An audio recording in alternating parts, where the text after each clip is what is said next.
അറിയാലോ, ഇത്തവണത്തെ ബിഗ് ബോസിന്റെ പ്രധാന ആകർഷണ കേന്ദ്രം എന്താണെന്നറിയാലോ? പണിപ്പുര. പണിപ്പുര ഇന്നത്തെ എപ്പിസോഡിൽ തുറന്നു കൊടുത്തു. അതിനകത്ത് കയറിയ ആൾക്കാർക്ക് 7ന്റെ പണിയായിട്ട് തിരിച്ചിറങ്ങാനാണ് പറ്റിയത്.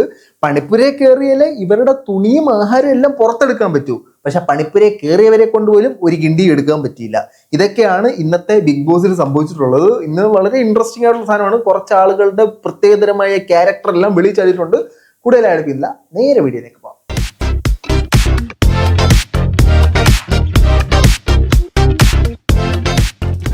ബിഗ് ബോസ് സീസൺ 7 മലയാളത്തിന്റെ ഡേ 3 ആണ്.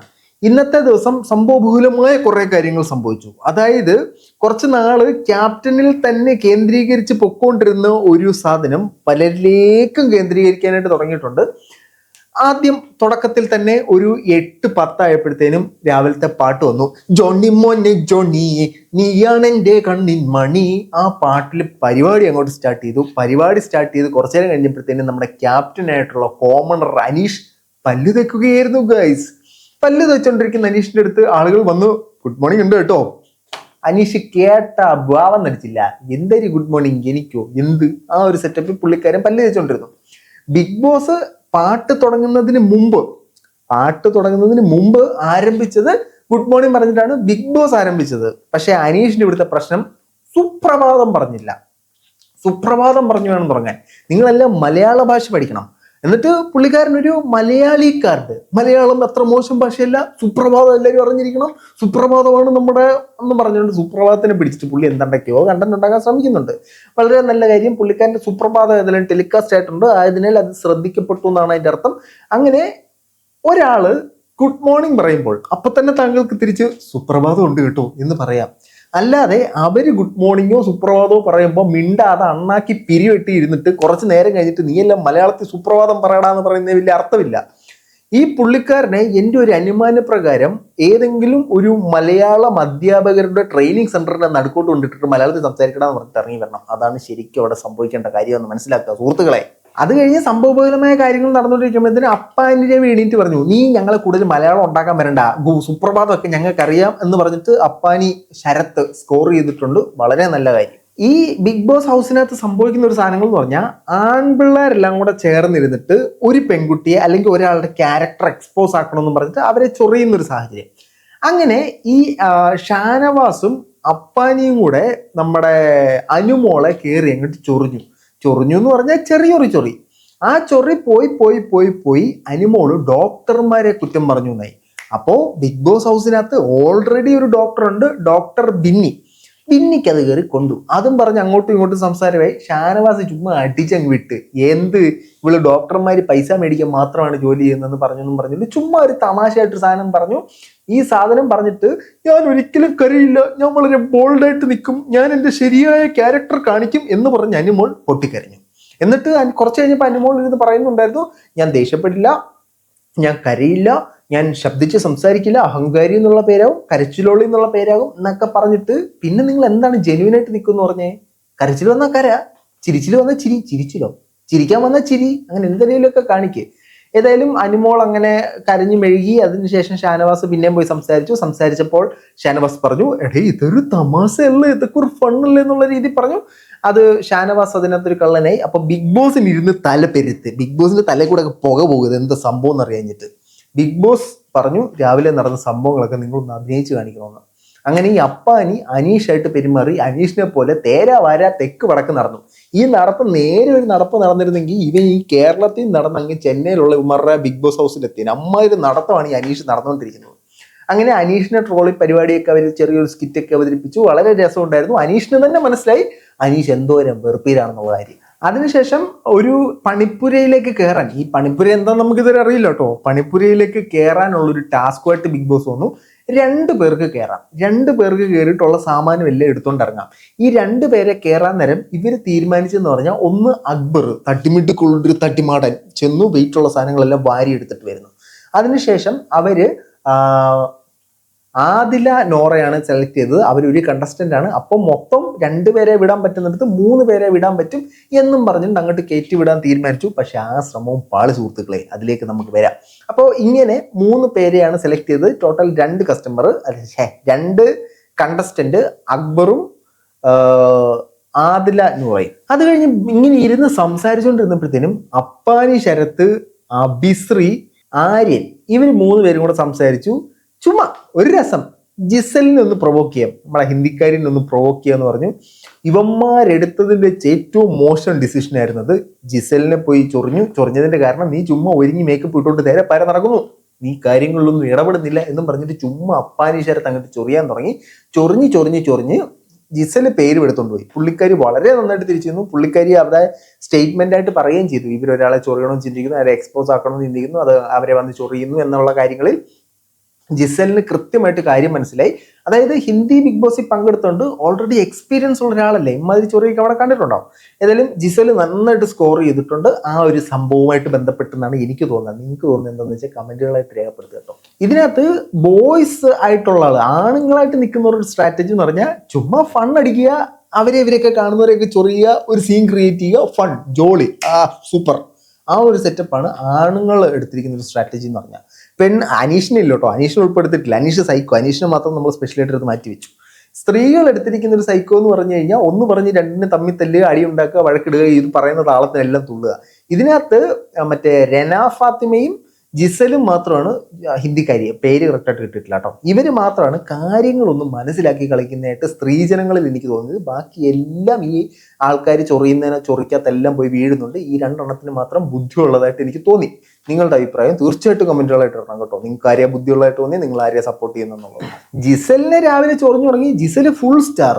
ഇവര് മറ്റേ തറ തൂത്തം ഫ്ലോർ ടീം ഇവർ രണ്ടും. അപ്പൊ തൂത്തത് ഇങ്ങനല്ല, തൂത്തത് അങ്ങനല്ല. അനുമോള് നടുകുത്തി തൂത്തില്ല. ജിസല് കുത്തിയിരുന്നു തൂത്തു. എന്തരൊക്കെയോ ചഞ്ഞ പിഞ്ഞ ചീള് വഴക്കുകൾ. ഇതൊക്കെ ഒരു വഴക്കിടേണ്ട കാര്യമാണോ എന്ന് നമ്മൾ ചിന്തിക്കും. പക്ഷെ അങ്ങനെ വഴക്കിടണം, വഴക്കുണ്ടെങ്കിലല്ലേ അതിനകത്തൊരു രസമുള്ളൂ. അത് കഴിഞ്ഞ് ബിഗ് ബോസ് ഒരു പ്രഖ്യാപനം നടത്തി. ഈ പ്രഖ്യാപനം എന്ന് പറഞ്ഞു കഴിഞ്ഞാൽ ഒരു കുറെ ചീട്ടുകൾ കൊണ്ടുവച്ചിട്ടുണ്ട്. ഈ ചീട്ടുകൾക്കകത്തൊന്നും ഒരെണ്ണം എടുക്കാം.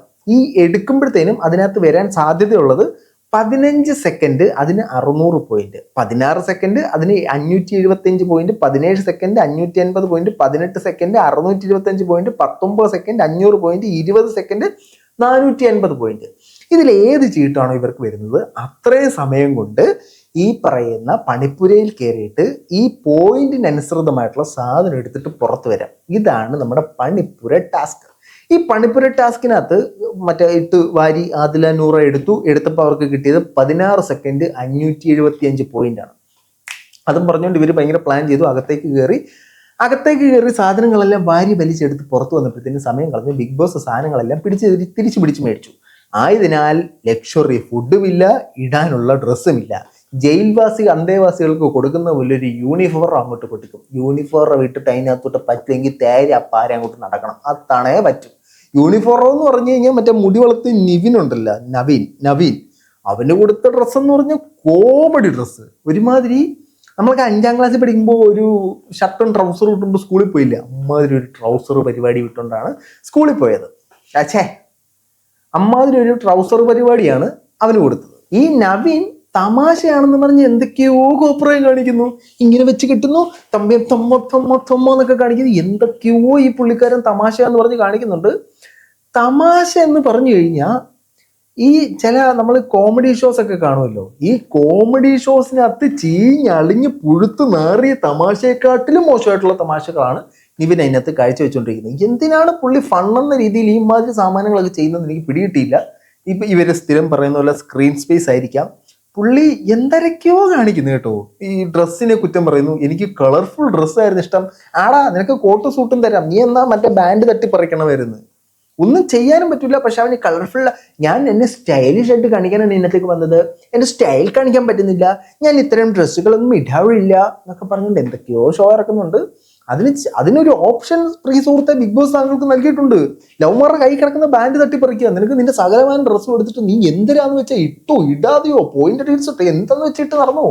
അത് പറ്റാത്തടത്തോളം അവർ തരുന്ന യൂണിഫോം നീ ഇടേണ്ടതായിട്ട് വരും. ഇട്ടങ്ങോട്ട് നടക്കുക അങ്ങോട്ട്. ഇതിൻ്റെ ഇടയ്ക്ക് ഒരു വൻ കോമഡി എന്ന് പറഞ്ഞാൽ ഷാനവാസ് ഇന്നലെ നോമിനേഷനിൽ പറഞ്ഞപ്പോൾ ജിസലിനെ നോമിനേഷൻ പറയാൻ കാരണം കേരള തനിമയ്ക്ക് പറ്റിയ വസ്ത്രധാരണമല്ല ജിസൽ ധരിക്കുന്നത്, കേരള തനിമയുള്ള വസ്ത്രങ്ങൾ ധരിക്കണം. എന്നിട്ട് ഇവൻ ഈ നോമിനേഷൻ ചെയ്ത് എന്തുകൊണ്ടാ, അരക്കുട്ടി ട്രൗസർ ഇട്ടുകൊണ്ടാണ് ഇവൻ വന്നിരുന്ന് ലവള് കറക്റ്റ് ഡ്രസ്സല്ലെന്ന് പറഞ്ഞത്.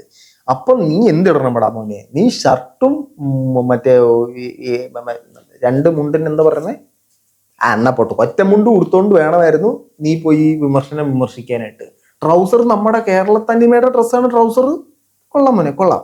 എന്നിട്ട് ഈ ജിസലിനെ ഇന്ന് ഉപദേശിക്കുന്നു, നമ്മൾ മലയാളി ഷോ ആണ്, മലയാളികൾ ഇങ്ങനത്തെ ഷോ ആണ് കാണുന്നത്, അപ്പൊ മലയാളികൾക്ക് ഇന്ന വസ്ത്രധാരണങ്ങളാണ് ഇഷ്ടം, അതുകൊണ്ട് നിന്റെ ഭാവിക്ക് വേണ്ടി ഞാൻ പറയാ, ഇജ്ജാണോ തീരുമാനിക്കുന്നത് ഇത് കാണുന്ന കോടാനുകോടി മലയാളികൾ ഈ പെൺകുട്ടി ഏത് ഡ്രസ്സിൽ കാണണമെന്ന് തീരുമാനിക്കുന്നത്? ആ പെൺകുട്ടിക്ക് ആ പെൺകുട്ടിയുടേതായ വസ്ത്രധാരണം ഇടട്ടുകേ. അത് ഷോയ്ക്ക് പറ്റാത്തതാണെന്നുണ്ടെങ്കിൽ ബിഗ് ബോസ് പറയും, അപ്പൊ അവര് മാറ്റും. അവര് വൾഗർ ആണെന്ന് അവർക്ക് തോന്നി അവര് മാറ്റും. ഇജ്ജ് ആരടാ ഇത് മറ്റേ സദാചാര ഗുണ്ടയോ? കൊള്ളാം കേട്ടോ, കൊള്ളാം. അപ്പോ ഇത്രയും സദാചാരം മേന്മ കളിക്കുന്നത് കൊണ്ട് ഇജ്ജായിരിക്കും ഇതിനകത്ത് ഏറ്റവും വലിയ ക്രിമിനൽ എന്നാണ് എനിക്ക് തോന്നുന്നത്. നിങ്ങൾക്ക് എന്താ തോന്നുന്നത്? നിങ്ങൾ പറയും. ഇത് ഒരുപാട് കാര്യങ്ങള് സീസൺ 6 താരതമ്യം ചെയ്താണ് ഇവർ ചെയ്തുകൊണ്ടിരിക്കുന്നത്. അനുമോളും ജിസലും ചായ ഇടുന്നു. അനുമോളുടെ ചായ ജിസലിന് ഇഷ്ടപ്പെട്ടില്ല, ജിസലിന്റെ ചായ തിളച്ചില്ല. ഈ തിളക്കാത്ത ചായ അനുമോള് ഈ ഒരുമാതിരി ചായ കേസ്. കഴിഞ്ഞ സീസണിൽ ജിന്റെ ഒരു സീൻ ഉണ്ടാക്കിയായിരുന്നല്ലോ, ഇതാരാ ഈ ഊളച്ചായ ഇട്ടാരാ, ഈ ഊളച്ചായ, അതേപോലെ ഒരു ചായ സീൻ അവിടെ ക്രിയേറ്റ് ചെയ്തിട്ടുണ്ട്. എന്തിനാണ് ഇമ്മാതിരി സീനൊക്കെ ക്രിയേറ്റ് ചെയ്യുന്നതെന്ന് മനസ്സിലായില്ല. പ്രിയ സുഹൃത്തുക്കളെ, നിങ്ങൾ തന്നെ നിങ്ങളുടെ നിലവാരം ഇടിക്കാതിരിക്കൂ. ഇതും ഞാൻ ഇപ്പോൾ പറയുന്ന കേട്ടപ്പോൾ ഇതിപ്പോൾ അവരറിഞ്ഞിട്ട് എൻ്റെ വീഡിയോ രാത്രി ഇരുന്ന് കണ്ടിട്ട് അവർ നാളെ പെർഫോം ചെയ്യുന്നു. ഇത് കഥയും ഇല്ല. ഇവർക്ക് ആ നിലവാരമേ ഉള്ളതെന്ന് മനസ്സിലാക്കിക്കാൻ വേണ്ടി പറഞ്ഞു എന്നുള്ളതേ ഉള്ളൂ. പറച്ചിലേട്ടത്തൊന്നും ഞാൻ അവിടെ ചെന്നങ്ങ് മലമറിക്കുന്നു. അതുമില്ല, ഇതൊക്കെ തന്നെ ഇതൊക്കെ അറിഞ്ഞുകൊണ്ടാണല്ലോ നമ്മൾ കാണുന്നത്, നമുക്കങ്ങ് കാണാം. അത് കഴിഞ്ഞപ്പോഴത്തേനും ബിഗ് ബോസ് ഒരു ടാസ്ക് അങ്ങോട്ട് കൊടുത്തു ഇവർക്ക്. ഈ ടാസ്ക് എന്തെന്ന് വെച്ച് കഴിഞ്ഞാൽ, ഈ നോമിനേഷനിൽ ഉൾപ്പെട്ടിട്ടുള്ളവരിൽ നിന്നും 4 പേരെ സെലക്ട് ചെയ്യണം. ഈ 4 പേര് വീടിന് പുറത്ത് പോകണം. എപ്പോ ലൈറ്റ് ഓഫ് ചെയ്ത് കഴിഞ്ഞാൽ വീടിന് പുറത്ത് പോകണം. അവിടെ ഒരു കട്ടിലേ ഉള്ളൂ, ലൈറ്റ് ഓൺ ആയെങ്കിൽ മാത്രമേ ഇവർക്ക് അകത്ത് കയറാൻ പറ്റൂ. സോ ഒരു കട്ടിലേ ഉള്ളൂ. ആ ഒരു കട്ടിലിൽ ഒരാൾക്കേ കിടന്ന് ഉറങ്ങാൻ പറ്റൂ. മറ്റുള്ള ആളുകൾ ഉറങ്ങാൻ പാടില്ല.